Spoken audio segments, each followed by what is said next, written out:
Everybody knows that an opening of the senses happens in spring. We notice that the air has a scent. We look at the beautiful blossoms outside. We look at the blue skies.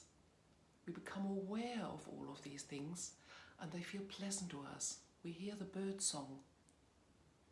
And so we take that in to varying degrees. So you might have known that at some point in your life your senses were really open.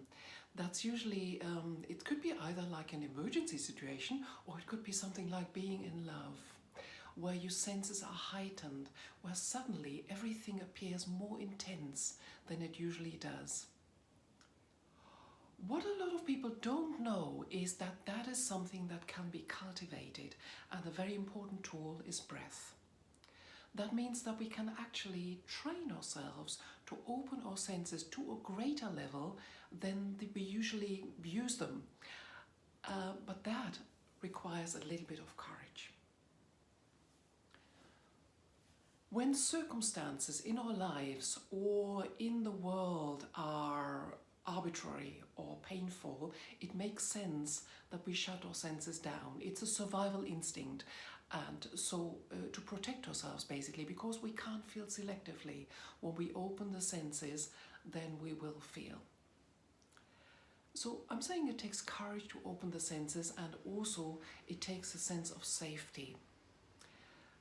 Only when we feel safe we can open the senses, because else we are in a kind of fight or flight response. When we run from danger, then it makes sense that we are not open to feeling that much, because we are in a kind of survival mode.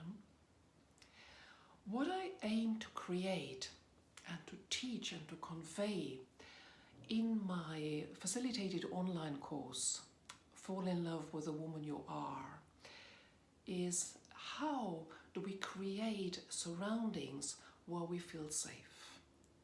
How can we learn that it's safe to gradually open up our senses, and how can we ultimately open up to living more orgasmically?